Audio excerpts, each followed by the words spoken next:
मनुष्य को परमात्मा तक पहुँचने से कौन रोकता है और मनुष्य को पृथ्वी से कौन बांधे रखता है?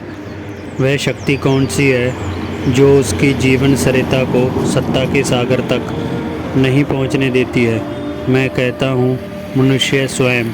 उसके अहंकार का भार ही उसे ऊपर नहीं उठने देता है। पृथ्वी का गुरुत्वाकर्षण नहीं, अहंकार का पाषाण भार ही हमें ऊपर नहीं उठने देता है। हम अपने ही भार से दबे हैं और गति में असमर्थ हो गए हैं। पृथ्वी का बस देह के आगे नहीं है, उसका गुरुत्वाकर्षण देह को बांधे हुए है, किंतु अहंकार ने आत्मा को भी पृथ्वी से बांध दिया है। उसका भार ही परमात्मा तक उठने की असमर्थता और अशक्ति बन गया है। देह तो पृथ्वी की है, वह तो उससे ही जन्मी है और उसमें ही उसे लीन हो जाना है, लेकिन आत्मा अहंकार के कारण परमात्मा से वंचित हो व्यर्थ ही देहानुसरण को विवश हो जाती है। और यदि आत्मा परमात्मा तक ना पहुंच सके तो जीवन एक असह्य पीड़ा में परिणत हो जाता है। परमात्मा ही उसका विकास है, वही उसकी पूर्णतम अभिव्यक्ति है, और यहाँ विकास में बाधा है वही दुख है। यहाँ स्वयं की संभावनाओं के सत्य बनने में अवरोध है वही पीड़ा है, क्योंकि स्वयं की पूर्ण अभिव्यक्ति ही आनंद है। मैंने एक कथा सुनी है, एक अति दुर्गम और ऊंचे पर्वत पर परमात्मा का स्वर्ण मंदिर था।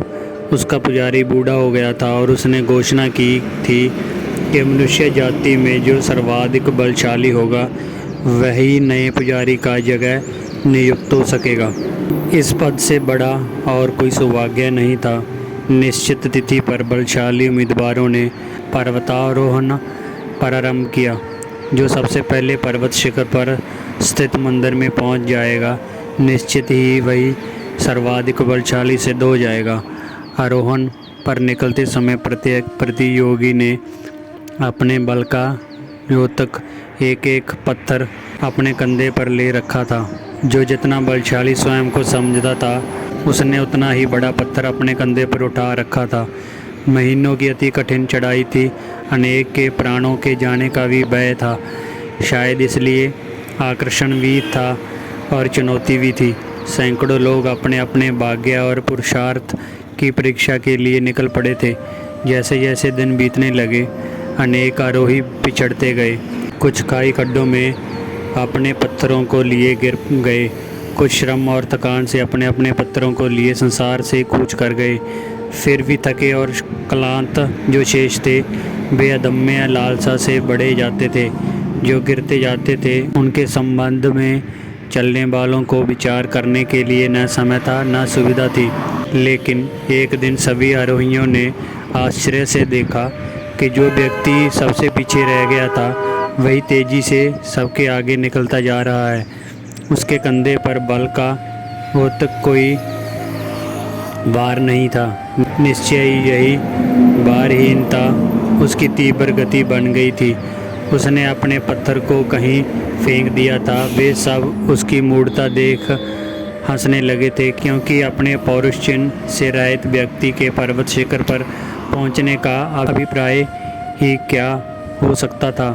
फिर जब महीनों की कष्ट साध्य चढ़ाई के बाद धीरे धीरे सभी पर्वतारोही परमात्मा के मंदिर तक पहुंच गए, तो उन्हें यह जानकर अपनी आंखों पर विश्वास नहीं आया कि उनका वही स्वल्प सामर्थ्य साथी, जो अपना पौरुष भार फेंक कर सबसे पहले मंदिर पर पहुंच गया था, नया पुजारी बना दिया गया है।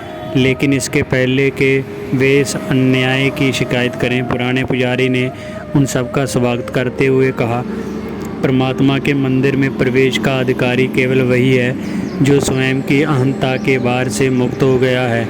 इस युवक ने इस स्वर्ता नवीन बल का परिचय दिया है। अहंकार का पाषाण भार वास्तविक बल नहीं है।